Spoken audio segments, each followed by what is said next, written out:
여러분들 삼위 하나님 이름으로 환영합니다. 우리 다 같이 하나님께서 은혜 주시도록 기도합시다. 자비로우신 하나님, 이 신비한 하나님 말씀을 통해서 초월에 계시는 하나님이 저희에게 오셔서 만나 주십니다. 저희가 어떻게 하나님을 알고 또 하나님을 섬기며 살아갈 수 있도록 말씀을 주셨습니다. 우리가 하나님께 감사하고 하나님께 영광 돌릴 수 있도록 십계명을 주셨습니다. 이 계명의 말씀을 오늘도 배울 때 성령님 함께 하셔서 저희들이 하나님께 순종하며 하나님 언약 백성으로 살고 또 하나님의 거룩한 형상으로 점점 회복되어 가도록 도우소서. 우리 교회와 가정과 또 이 사회 안에서도 하나님께서 우리에게 주신 생명을 풍성히 드러내는 우리들이 되게 하여 주시옵소서. 주 예수 그리스도 이름으로 기도드립니다. 아멘. 네, 오늘은 살인하지 말라는 것에 대해서 배우겠습니다. 예, 오늘도 예찬이, 정민이, 정훈이 우리 중고등부 학생들 환영합니다. 특별히 제40주 제6계명은 뭐죠? 살인하지 말라. 그것에 대한 해설이 제40주입니다.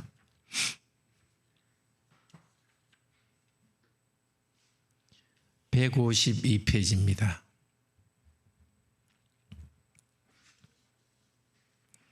자, 문답합시다. 제6계명에서 하나님께서 원하시는 것은 무엇입니까?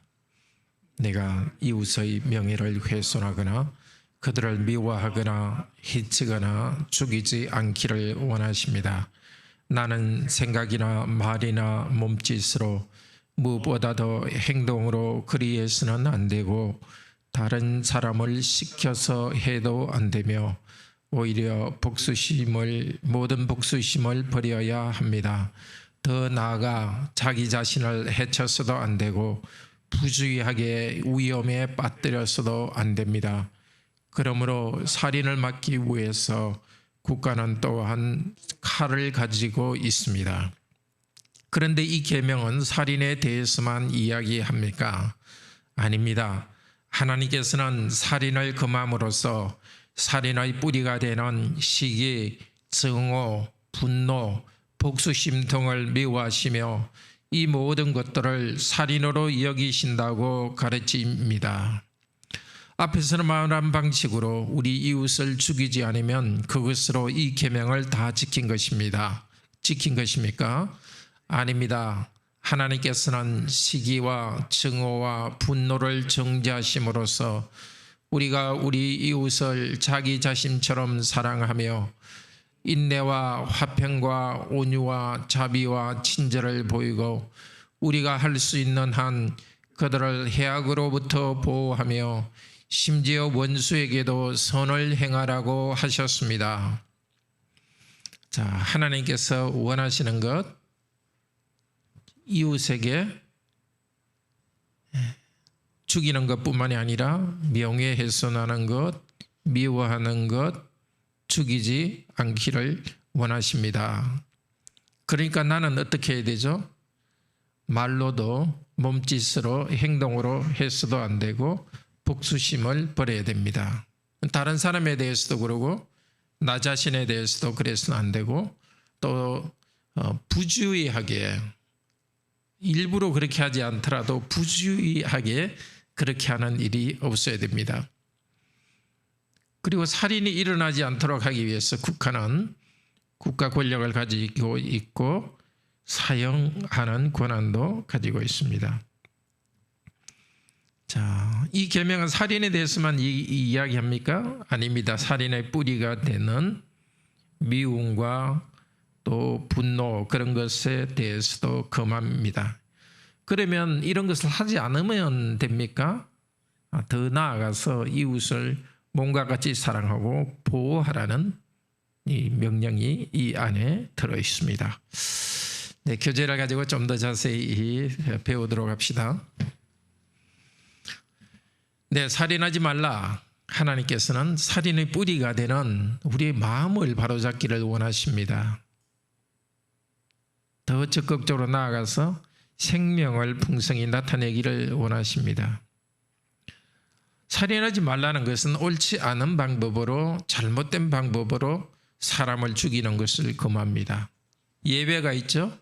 국가가 사형을 집행하는 것, 살인이지만은 이 명령에 벗어나는 것이 아니죠. 오히려 살인하지 말라는 것을 지키기 위해서죠. 다른 사람을 죽인 사람을 죽임으로써 그런 살인이 일어나지 않도록 예방하는 것입니다. 전쟁에서 다른 사람을 죽이는 것, 그것도 정당하게 나라를 보호해서 우리 국민이 죽지 않도록 하기 위해서입니다.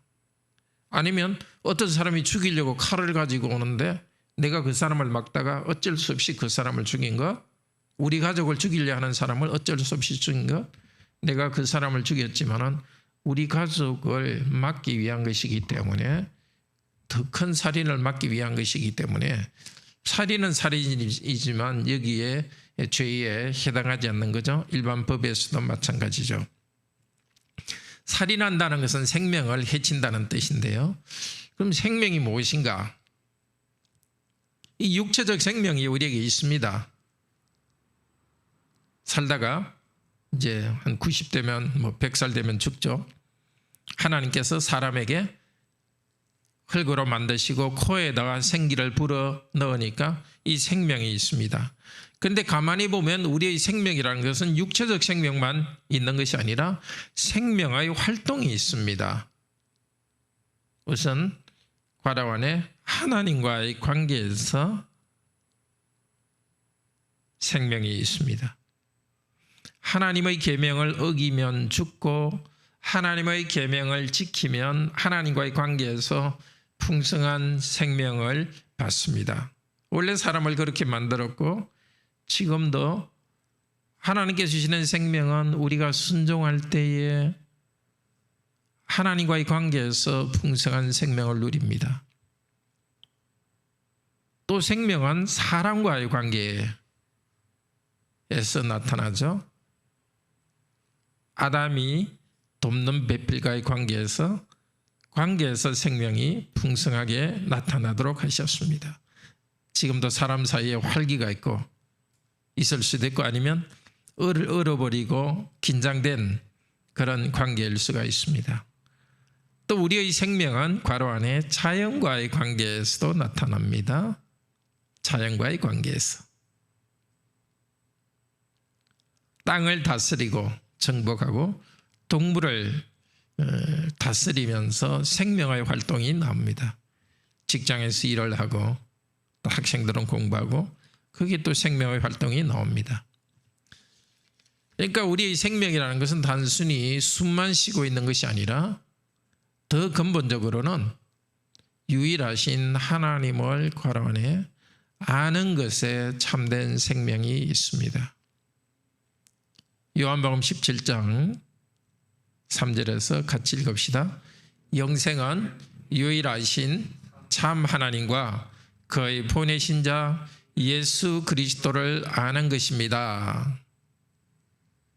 참 하나님과 그의 보내신 자 예수 그리스도를 알 때에 참 생명이 우리에게 있습니다.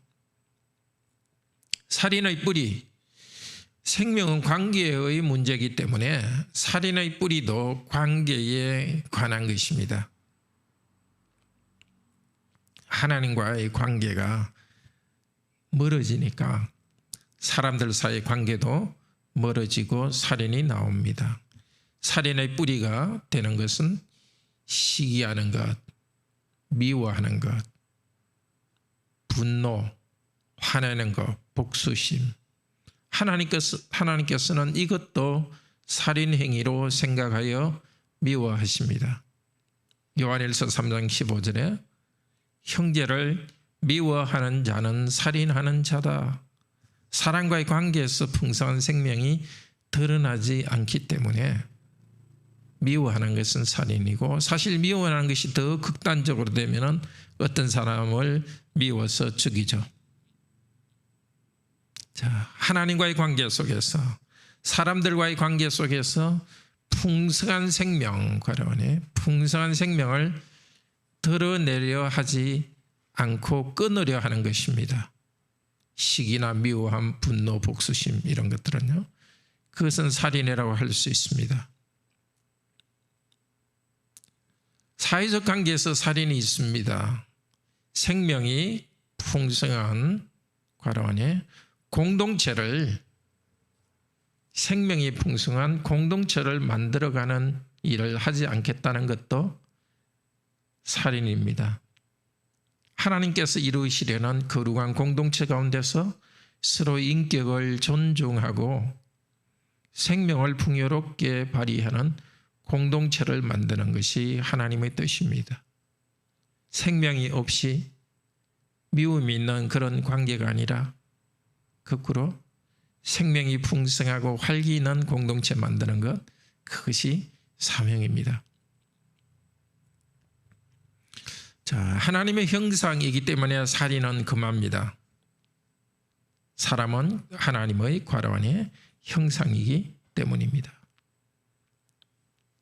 창세기 9장 5절 6절에서는 사람을 죽인 자는 반드시 죽여야 된다.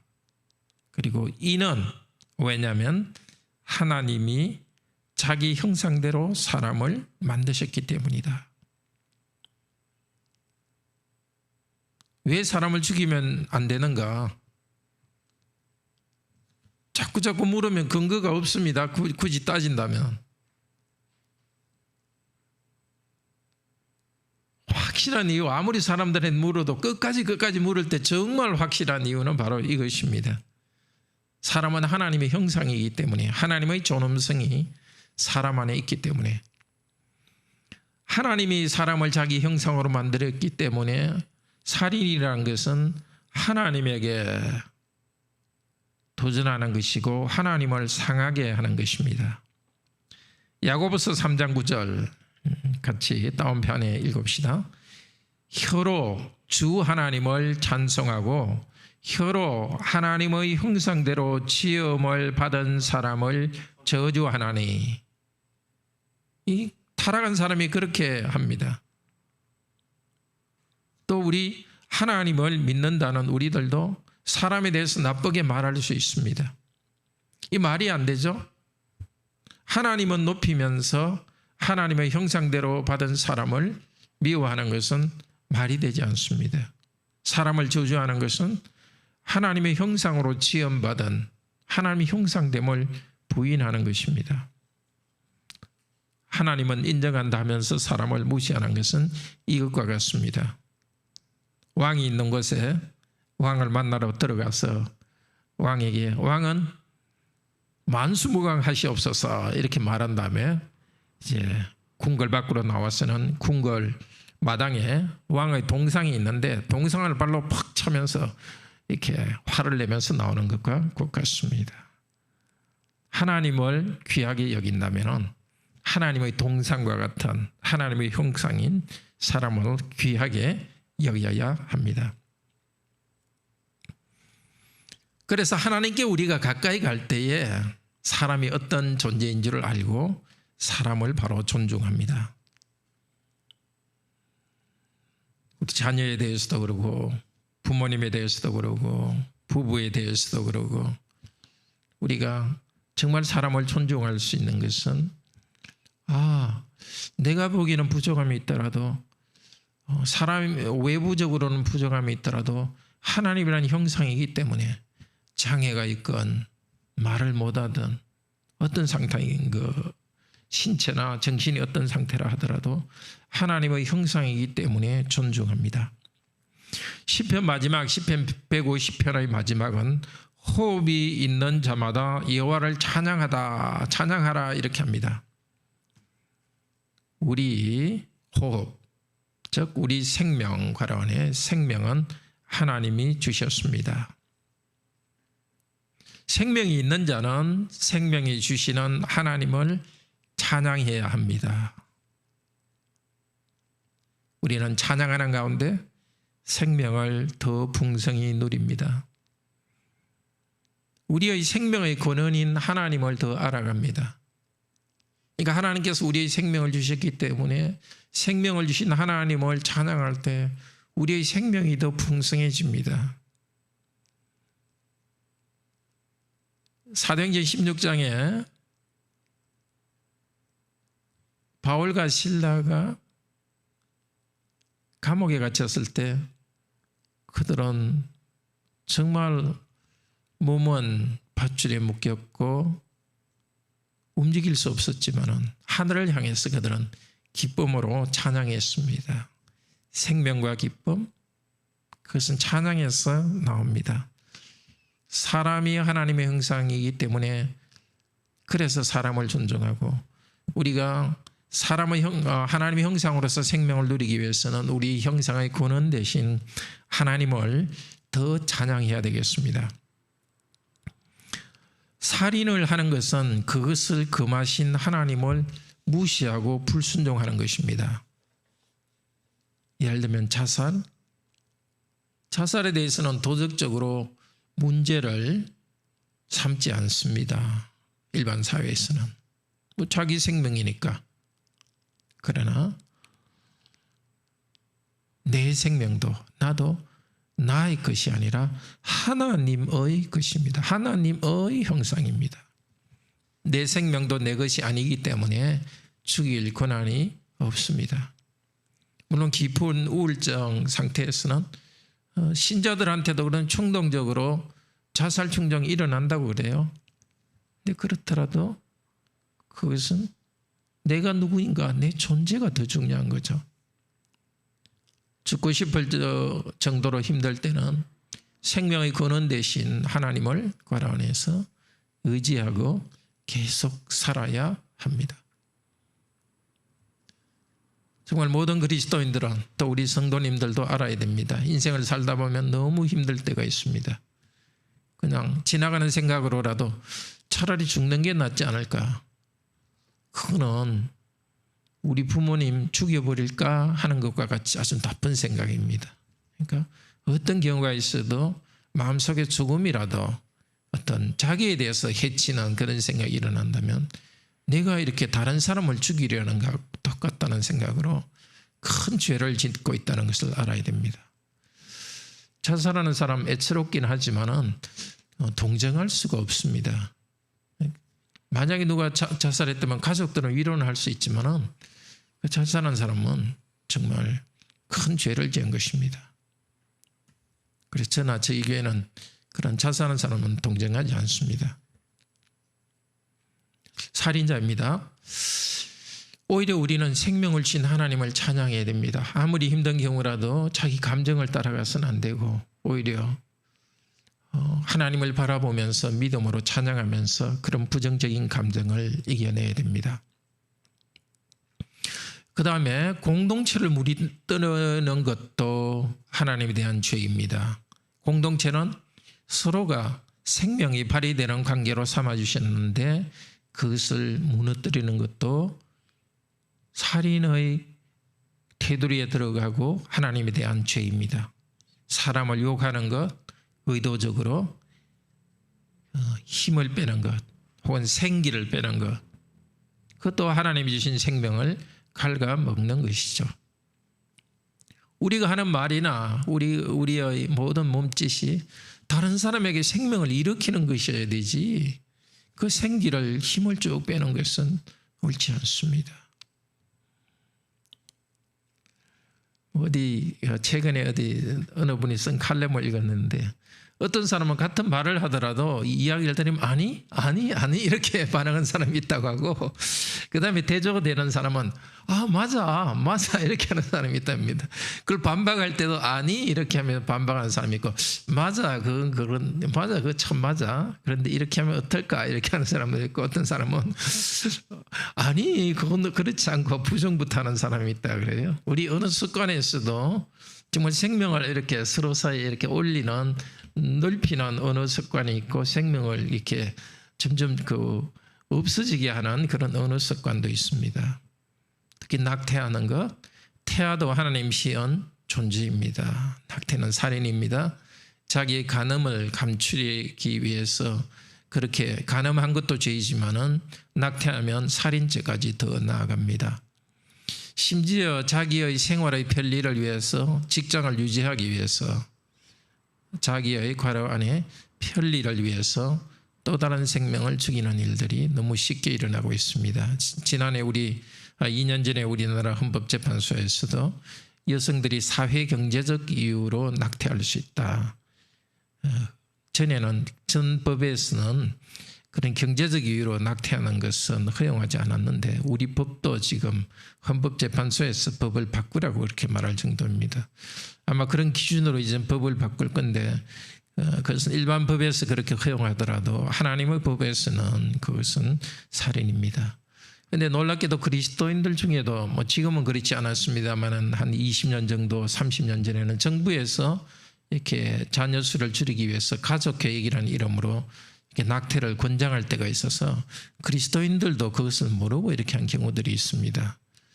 그래서 참 그런 우리 성도들에게는 그것이 살인이었다는 것을 말하면서 동시에 참 알지 못하고 한 그들의 그 심정을 이해하고 정말 따뜻하게 그들이 그런 회개하고 알지 못하고 한 분들이 회개하고 돌아오도록, 그렇지만 정죄하지 않고 정말 따뜻하게 회복될 수 있도록 해줘야 됩니다. 그래서 낙태는 살인이다 이 말을 할 때는 조금 조심스러운 그 성도들이, 혹시라도 그렇게 한 성도들이, 모르고 그리 한 성도들이 정말 불필요한 상처를 받지 않고 하나님의 그 용서의 은혜 안에 돌아오도록 이렇게 따뜻하게 해줄 필요가 있습니다. 여러분들도 주위 분들에게 그 낙태는 살인이라 말할 때는 항상 모르고 하는 분들이 있을 수 있다는 것을 알고서 그러나 모르고 한 것에 대해서 주님께서는 기억하시고 죄긴 죄이지만 용서하고 회개하고 올 때는 하나님께서 용서한다고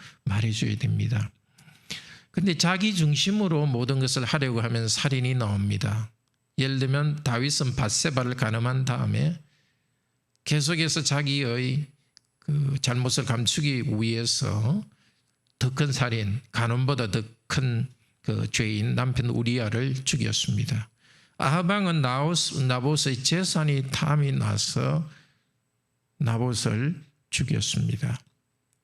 생명이 가장 귀한데 다른 것들 얻기 위해 가지고 생명을 없애는 그런 일이 일어나고 있습니다.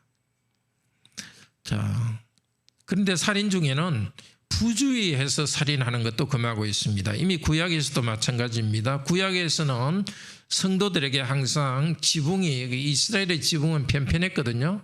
지붕 주위로 항상 이렇게 난간, 위로 튀어 올라온 걸 만들어서 지붕에서 사람이 떨어져서 다치지 않도록, 죽는 일이 없도록 방지했습니다. 그 다음에 소가 사람을 들이받아 죽였다 칩시다. 근데 주인이 소가 원래 그런 습관이 있다는 걸 몰랐다면 그 소만 죽입니다. 그렇지만은 소가 사람을 죽이는 습관이 있는 줄 알고도 그대로 놔줘가지고 소가 사람을 떠받아 죽인다면은 그 주인이 처벌을 받아야 됩니다. 출애굽기 21장 29절 어떻게 되어 있습니까? 주인이 죽임을 당해야 됩니까? 제가 이게 메모를 안 했는데 한번 찾아보시겠습니까? 출애굽기 21장 29절에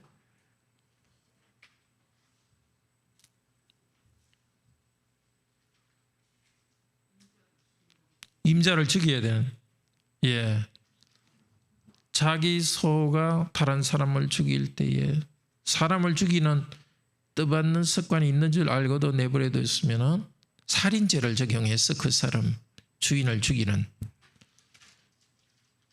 그 정도로 그 생명을 보호하도록 주의하도록 했습니다.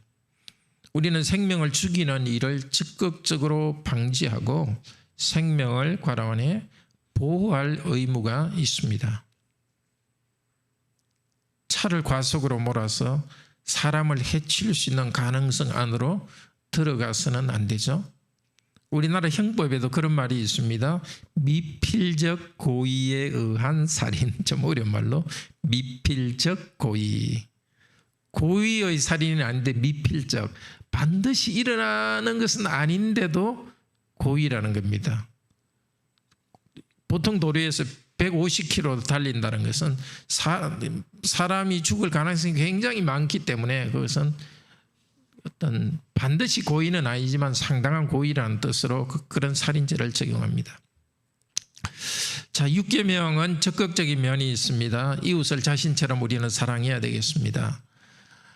미워하고 화내는 대신에 인내하고 화평하고 온유하고 자비하고 친절을 베풀어야 되겠습니다. 또 해악으로부터 다른 사람을 보호해야 되겠습니다.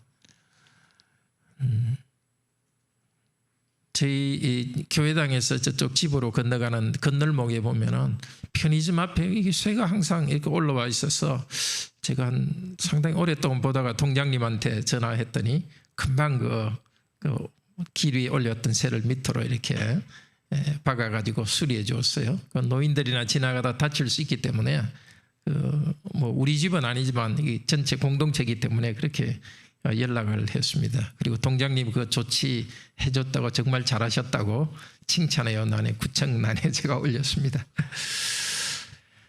원수까지 사랑하고 또 구체적으로 우리는 더 다른 사람에게 생명을 주는 활동을 해야 되겠습니다. 존중하고 나보다 낮게 여기고 격려해야 되겠습니다.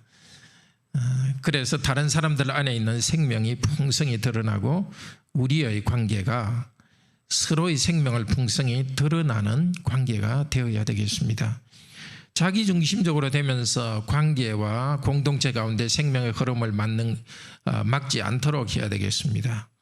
서로에게 말을 하지 않는다든지 의도적으로 관계를 피한다든지 화를 내서 마음을 무겁게 하는 것, 가까운 사이에서 좀 말을 하지 않는다든지 이런 것들 좀 긴장을 일으키는 부부 사이나 또 직장 동료 사이도 있을 수 있죠.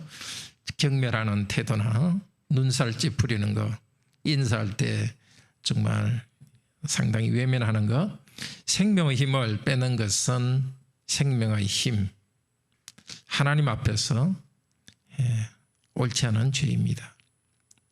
정말 우리들이 있는 곳에는 분위기가 죽었다가도 이렇게 좀 분위기가 살아나는 성도들이 있는 곳에 가면 항상 소망과 하나님과 관계에서 생명이 있기 때문에 좀 분위기를 역정시키는 사람이 되어야 되겠습니다.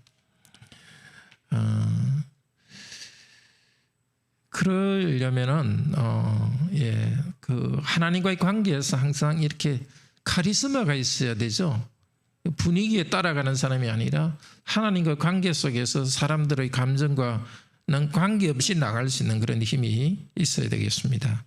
나에게 희생이 되더라도 공동체를 세우는 자세, 자존심이 상하더라도 먼저 사과하는 것, 그리고 과란의 관계를 바로 세우는 것, 우리가 할 일입니다. 하나님의 생명이 나의 삶 가운데 나타나고 우리의 관계에서 나타날 때에 하나님의 형상이 나에게 회복되고 공동체적으로 살아갑니다. 어디서든지 활기와 생명을 일으키는 사람, 정말 분위기를 살리는 사람이 되었으면 좋겠습니다. 이렇게 일이 잘 안 되면 일 때문에 이렇게 사람들과의 관계나 분위기가 싸늘하게 식어 있는데 당연하죠. 그거는. 그럼에도 불구하고 일의 성과와 관계없이 이렇게 그 생기를 유지시켜주고 그럼으로써 또 일의 성과를 일으켜내는 것, 직장에서 우리 그리스도인이 해야 될 일이겠죠. 그 다음에 가정에서나 어디 있든지 항상 이렇게 생명이 우리 가운데, 환경의 어려운 가운데 우리는 다 살아가고 있지 않습니까? 그럼에도 불구하고 그 하나님과의 관계 가운데 우리가 기뻐하고 생명을 누리고 그럼으로써도 다른 사람에게 그것을 전달하는 역할을 해야 되겠습니다. 예수 그리스도의 용서와 사랑 가운데 생명이 나타납니다. 우리는 적극적으로 6계명을 어겼습니다. 적극 어떤 그 미워하고 또 화를 내고 최근에 어떤 자매, 우리 청년 자매 만났는데 직장생활 경험을 통해서 얻은 것은 화를 내거나 미워하는 것은 정말 아무것도 얻는 것이 없어서 이제는 그냥 화내거나 미워하는 거는 그냥 어쨌든 그냥 지나보내기로 결심했다고. 어떤 그런 적극적으로 화를 내거나 미워하는 일도 있었지만 소극적으로 율계명을 어겼습니다. 그러니까 무관심하고 다른 사람 힘든 것은 무관심함으로써 율계명을 어겼습니다. 자, 이렇게 함으로써 우리는 하나님과 원수가 되었습니다. 살인하는 원수가 되었습니다. 그래서 그런 하나님의 원수가 된 우리를 위해서 예수님께서 주도적으로 우리를 위해서 죽으셨고 희생하셨습니다. 사랑을 보이셨고 하나님과 우리 사이의 관계를 회복하셨습니다. 그리스도께서 부활하여서 새 생명을 우리에게 주셨습니다. 그리고 하늘에서 왕으로 다스리시면서 너희도 서로 사랑하라고 말씀하십니다. 이렇게 우리에게 말씀하십니다. 사랑의 원천은 너에게 있지 않다. 죄와 비참한 가운데 있는 괄호 안에 너에게 있지 않다. 나와 원수된 너를 사랑한 거기에 사랑의 샘물이 흘러나온다. 사랑할 수 있는 힘이 흘러나온다. 괄호 안에 십자가의 복음을 믿고서 회개하고 성령으로 충만케 되어라. 이웃을 내 몸과 같이 사랑하는 성령의 열매를 맺으라고 하십니다. 우리 안에 생명이 없기 때문에 우리는 이미 하나님과의 관계에서 생명을 받았지만은 다시 우리는 기도하며 하나님께 의지하면서 생명을 계속 받아서 우리가 살아갈 수 있는 힘도 없고 나아가서 사랑할 힘도 없습니다. 힘도 얻게 됩니다. 힘이 없어서 못하겠다 하고 주저앉는 것이 아니라 힘이 없기 때문에 오히려 하나님께 간구하고 또 우리 조직이나 우리 가정이나 교회에 영 생기가 없다 이렇게 불평하고 있는 것이 아니라 그렇기 때문에 하나님께 기도하여서 주시도록 간구하고 내가 하나님께서 그것을 얻어서 또 다른 사람과의 관계에서 나눠주는 것이 우리의 사명입니다.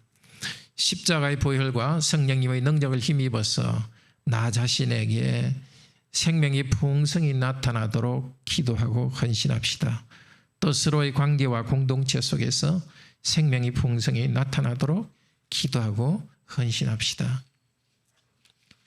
그런데 실제적으로는 몸이 너무 피곤하든지 병이 들었으면 생명이 나타나기 힘들어요. 그러니까 너무 피곤할 때는 좀 휴식을 좀 취하는 것이 좋습니다. 막 짜증날 수 있고 잠을 좀 주무시고 잘 쉬는 것도 실제적으로 중요한 문제고 또 건강 때문에 내가 너무 이렇게 힘든 거 그런 거에 대해서 내가 살인했구나 하고 너무 또 큰 죄책감을 가질 이유는 없습니다. 주님께서는 그 어려운 가운데서 여러분이 투정하면서 생명을 육체적 건강도 유지하려고 하고 또 생명도 유지하려고 하는 것을 우리 하나님께서는 아십니다. 네, 혹시 좀 질문하실 내용이 있으세요? 네, 우리 찬송 같이 합시다.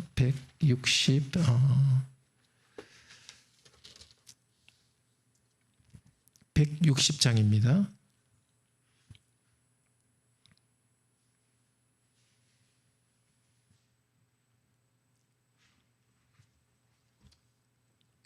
무덤에 머물러 예수 내 구주 새벽 기다렸네 예수 내 주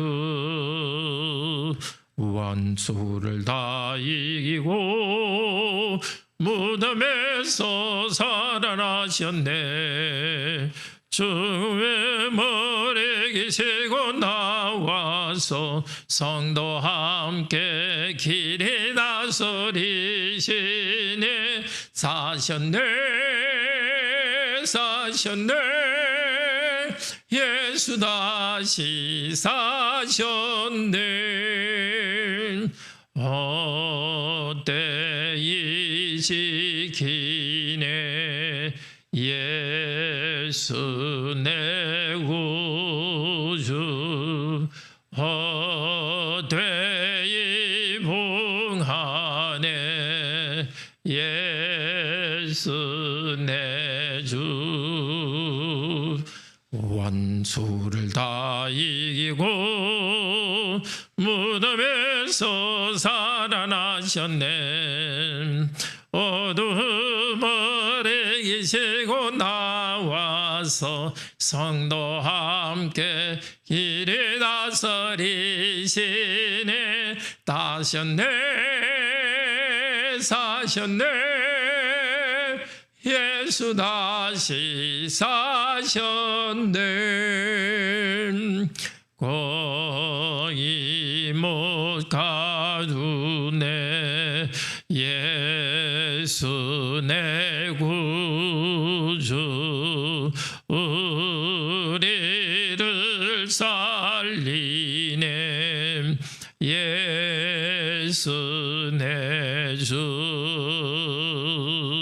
원수를 다 이기고 무덤에서 살아나셨네.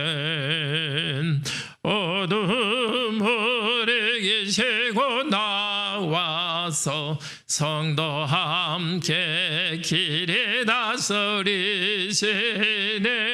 다셨네 사셨네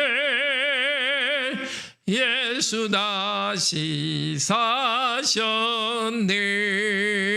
사셨네. 기도합시다.